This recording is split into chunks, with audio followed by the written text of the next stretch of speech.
যুক্তরাজ্যে এবার একদিনেই তিনবার ভেঙেছে জুন মাসের ইতিহাসের সর্বোচ্চ তাপমাত্রার রেকর্ড। দেশটির দক্ষিণ উপকূলের হ্যাম্পশায়ারের গোসপোর্ট শহরে পারদ ৩৬.১ ডিগ্রি সেলসিয়াসে পৌঁছানোর পর আবহাওয়া অফিস একে জুনের ইতিহাসের উষ্ণতম দিন হিসেবে নিশ্চিত করে। এর আগে ১৯৭৬ সালের ঐতিহাসিক দাবদাহের সময় রেকর্ড হওয়া ৩৫.৬ ডিগ্রি সেলসিয়াসের রেকর্ডটি দীর্ঘ ৫০ বছর ধরে অক্ষত ছিল। পরিস্থিতির ভয়াবহতা বিবেচনায় দেশটির জারি থাকা অত্যন্ত বিরল রেড এক্সট্রিম হিট ওয়ার্নিং বৃহস্পতিবার পর্যন্ত বহাল থাকবে বলে জানানো হয়েছে।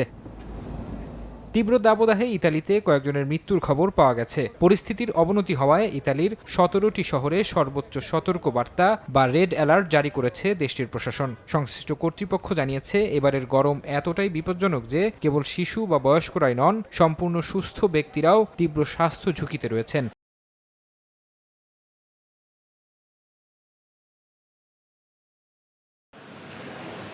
অস্বাভাবিক গরমের কারণে বেলজিয়ামের রাজধানী ব্রাসেলসের আইকনিক পর্যটন কেন্দ্র অ্যাটোমিয়াম প্রতিদিন বিকেলে বন্ধ রাখার সিদ্ধান্ত নেওয়া হয়েছে। আবহাওয়াবিদরা বলছেন, ওমেগা ব্লক নামের একটি বিশেষ বায়ুমণ্ডলীয় অবস্থার কারণে ইউরোপের আকাশে গরম বাতাস আটকে পড়ে এই পরিস্থিতির সৃষ্টি হয়েছে। এমন চরম পরিস্থিতিতে সুইজারল্যান্ডের জেনেভায় প্রবীণ নাগরিকদের স্বস্তি দিতে নেওয়া হয়েছে এক ব্যতিক্রমী উদ্যোগ। তীব্র গরম থেকে বাঁচতে শহরের বয়স্ক বাসিন্দাদের জন্য শীতাতপ নিয়ন্ত্রিত সিনেমা হলগুলোতে বিনামূল্যে চলচ্চিত্র দেখার সুযোগ করে দিয়েছে স্থানীয় প্রশাসন। ফারহাদ চৌধুরী, সময় সংবাদ।